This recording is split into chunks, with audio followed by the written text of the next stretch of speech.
हरे कृष्ण। एक बच्चा समुद्र किनारे पे टहल रहा था।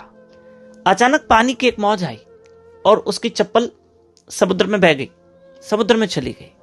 उस बच्चे ने क्या किया, समुद्र की रेत पे लिख दिया कि समुद्र ने मेरी चप्पल चोरी की। छोटा बच्चा था ना, पैसे लिख लिया, समुद्र ने मेरी चप्पल चोरी कर दी।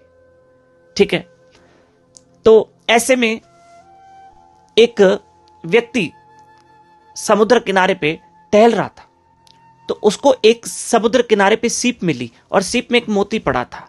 तो वो इतना खुश हो गया कि उसने लिखा कि समुद्र बहुत दयालु है, समुद्र बहुत दयालु है।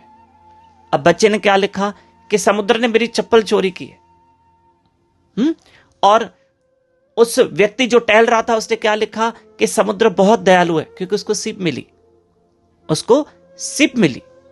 ऐसे में एक बुजुर्ग माता जो समुद्र किनारे पे वो भी टहल रही थी, तो वो फिसल गई और फिसल गई तो पानी में गिर गई, पर मरते मरते बची। पर मरते मरते बची तो उसने समुद्र के किनारे पे क्या लिखा रेत पे कि समुद्र के अंदर दया नहीं है, मैं तो बुजुर्ग हूं। लेकिन पता है क्या हुआ, किसने क्या लिखा, किसने क्या लिखा, किसने क्या लिखा, लेकिन समुद्र की एक मौज आई और सबको मिटा के चली गई। समुद्र ने यह नहीं देखा कि मेरे लिए अच्छा लिखा है, किसी ने बुरा लिखा है। कि एक व्यक्ति ने यह लिखा कि उसको जब सीप मिली, सीप में से मोती मिला, तो उसने ये लिखा कि समुद्र बहुत मेहरबान है, दयालु है। या कोई माता गिर गई तो उसने लिखा समुद्र के अंदर दया नहीं है। या बच्चे ने लिखा कि समुद्र ने मेरी चप्पल चोरी कर दी। समुद्र ने कहा, मन में सोचा कि कोई मेरे लिए अच्छा बोल रहा है या बुरा बोल रहा है। समुद्र ने किसी की परवाह नहीं की, न अच्छे की प्रशंसा सुनी, न बुरे को मन में रखा। कि किसी ने मेरे लिए बुरा लिखा तो भी समुद्र ने उसको मन में नहीं रखा, और किसी ने समुद्र की तारीफ की तो भी उसने मन में नहीं रखा और सबको मिटा दिया। बस इंसान को भी समुद्र से सीखना चाहिए। कभी लोग हमारी तारीफ करते हैं तो उसको भी याद करके कोई फायदा नहीं है। अगर कोई हमारी प्रशंसा कर रहा है तो भगवान को कहना धन्यवाद, थैंक यू कृष्ण, प्रभु आपकी कृपा है। और अगर कोई कुछ वर्ड्स कभी कुछ ऐसा बोल भी देता है तो हम उसको समुद्र की तरह मिटा दें, क्योंकि उस विषय को मन में रख के भी क्या फायदा।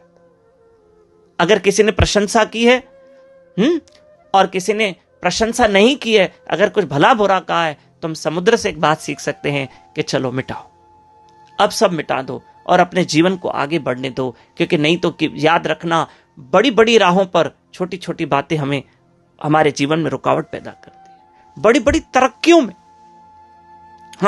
बड़ी बड़ी जीवन, इंसान बड़ी बड़ी राहों पे चलता है, बहुत प्रोग्रेस करना चाहता है, लेकिन छोटी छोटी बातें इसको अटका देती।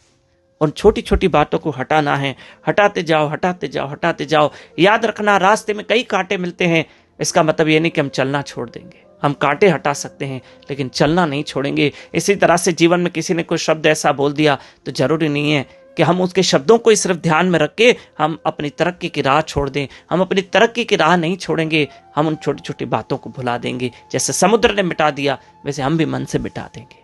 एक विशेष सूचना है कि 12, 13, 14 दिसंबर हम 3 दिन अहमदाबाद में हैं।